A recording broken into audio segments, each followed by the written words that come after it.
Alright, so the problem was the dishwasher had no power. So you would touch this button and nothing would happen. It was working fine before, and then it randomly didn't work. So the symptom was no power. You push this and no power.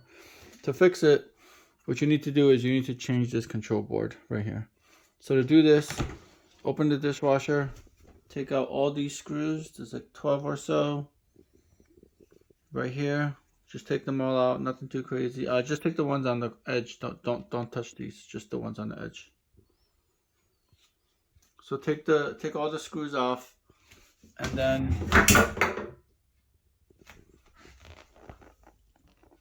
just basically lower this panel down.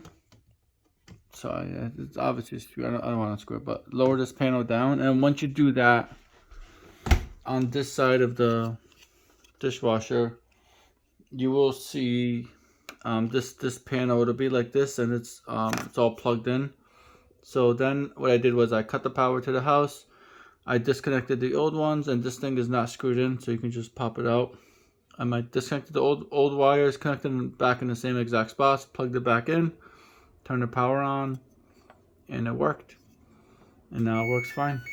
So, and I got this for about $20 on eBay. Definitely recommend grabbing one or two just in case it happens in the future. But yeah, that's it. Thank you.